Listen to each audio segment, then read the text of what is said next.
I know Kentucky, I think, has played without three bigs so far. Do you prepare differently, or how do you handle that going into a game like this? Well, I don't know how many they have out. I know they have at least two, and the big international kid is the third, if I'm not mistaken. So, what's your question, Shay? We're preparing like the teams, like the first two games that they played with the personnel. So, if Bradshaw or one of their big guys comes back, I don't think that would be as now. Personnel would be hard to prepare for, but matchups wouldn't be as hard to prepare for because at least it'd be big on big. So preparing to play with Trey Mitchell at the 5 is different than preparing to play one of those guys at the 5 because he's so skilled on the perimeter. And just in watching them, what stands out, and any, I don't know, not concerns, but anything that you circle and? Yeah, I think they can score. Individually really score, whether it be Dillingham, obviously, or Wagner, or Edwards, or Mitchell, or Shepard, or whoever. I mean, those guys can score the ball individually, and they're good forcing help and getting downhill individually. So I'd say athleticism, fast, hard to keep in front. Good in transition. I think that I shouldn't speak to anybody else's teams, but when they get their bigs back, this is going to be a hard team to deal with. And right now they're hard to deal with, in my opinion, because of the matchup. If you can't take advantage of them playing small, and they can take advantage of you playing small, then that'll probably be, a lot to do with how the game goes tomorrow. I'm not talking overall experience, just specific Champions Classic experience. Does that matter in this game, year to year even? Not just this year, but year to year, that you've got guys that have played in that game, and obviously you don't have a ton, but you've got a few. We've got, what, 3? Yeah, so I don't know, I don't think so. We look at so many things that are bigger to what you guys sometimes think, because you got to get an angle on the story than what we actually ever even think about. Sure. So it'll be a very nervous time for our guys. Is it because of champions, or is it because first big game, playing Kentucky, all that stuff? I think that all adds to it. I think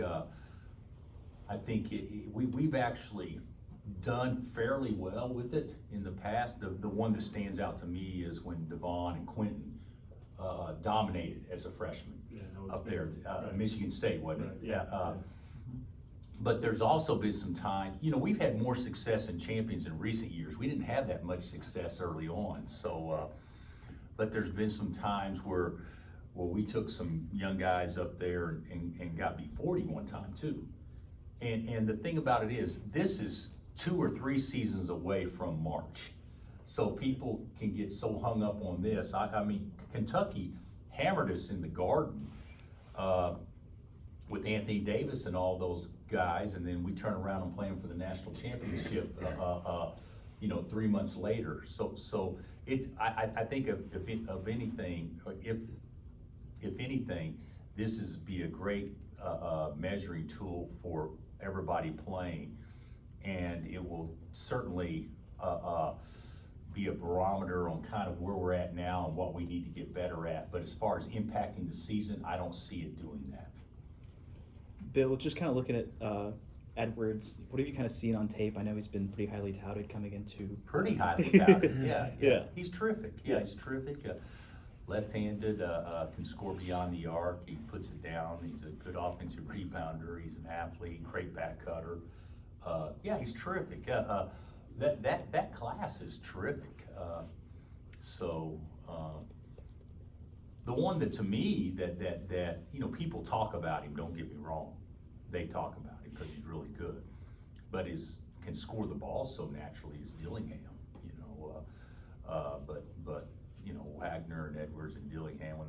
Bradshaw back, who may be as touted as anyone, and Shepard, and I'm probably leaving somebody out off the top of my head, but that's about as, I mean, that's up there with some of Kentucky's best recruiting classes. Bill, in the last week, you guys signed a few kids for the 24 class. Just how do you feel about the state of that class right now? Man, to me,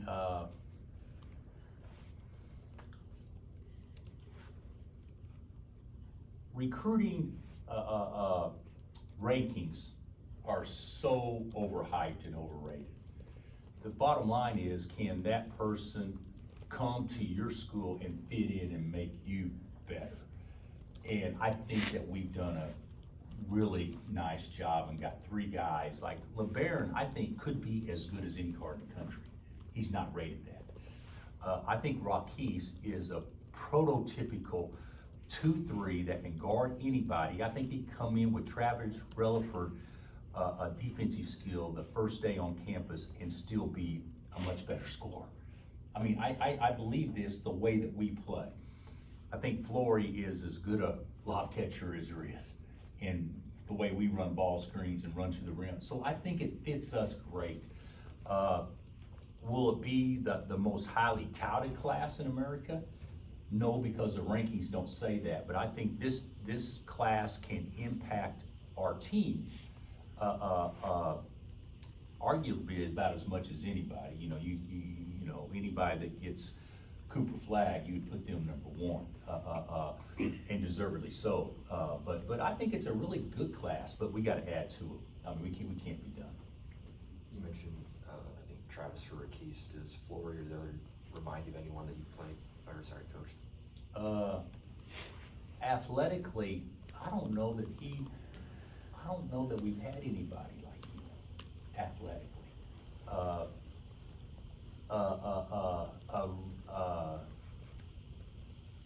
I mean, he moves like Darrell Arthur, but he's bigger.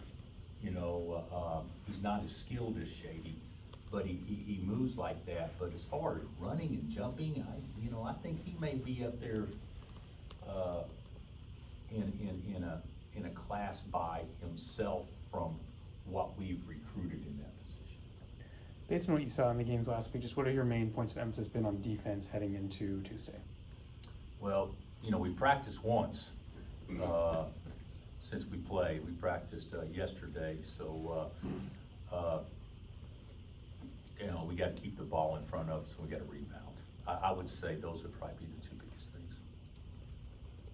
Bill, after Kentucky's win over Commerce, Coach Cal was talking about how they got beat off the bounce. He wasn't happy with that. Just what are the coaching techniques that go into not getting beat off the bounce, and are guys that do a good job with that, or people you've had in the past? I actually think that all young kids struggle with it, because the more athletic you are, it seems like it should be so much easier to keep a guy in front of you. But the more athletic and aggressive you play, the more you crowd a good player, and a good player can get his shoulders past you regardless of how athletic you are if you're unsound. And unsound with us could be wrong foot up. We have guys a lot of times that's doing a great job defensively, and the more they do a great job, they'll go out and crowd them even tighter, and then a guy can spin off of them and force help. Whereas if you got him under control, just keep him there and keep him under control. I think those things are correctable, and I'm sure Cal feels the same way about his guys. I'm sure he thinks those are correctable, but I think with young players, because we're struggling with it too, I think that's pretty much a common theme with young guys, as far as not understanding that when you're guarding somebody and you can keep him in front of you, the tendency is to reach and gamble and want to steal or deflect. If you can just keep him in front of you, you have automatically kept your team from having to rotate and rotation rebound and putting bigs in foul jeopardy and all these things. Whereas I don't know that young kids totally understand that, because they just want to go out and just take your ball or do something like that. to me, we have two guys that are capable of stealing the ball off of a used dribble, and that would be Juan and Kevin. But even they gamble too much whenever it's late in the shot clock and things like that. So, you know, just keeping a guy in front of you and pressuring him enough to make him feel you, pretty good remedy for success because you don't have to force help. Because when you force help, that's when all defensive breakdowns start occurring. You mentioned at times guys can feel nerves before this game for the guys like Johnny, Marco, Nick who are playing it. Oh this yeah, type of stage for the and first Jamari time. too. And Yeah. Jamari, like, what do you look for in this game to make you feel more comfortable looking at like Maui or other games coming up? You know what? They you know they need to obviously, you know, they're learning how to swim by jumping in the deep end, and that's fine. You know, you know, they don't have floaties on anymore. So I just think this just to see, you know, different guys react different ways. Like I said earlier about Devon and Quentin, we had no idea how they would react going to this. I think they get like 24-19 in this game, if I'm not mistaken. So you know, who knows how they'll react. Some guys just rise to the occasions. You know, I'll be honest with you, I was nervous about how they react against North Carolina Central and Manhattan. So naturally, I'll be, you know, anxious to see how they react in this environment. How's the health of the team, Kevin and Furphy and everybody? I think pretty good. You know, we all practiced yesterday, and I anticipate everybody practicing today. So, you know, I don't think that's an issue as of, you know, pre-practice.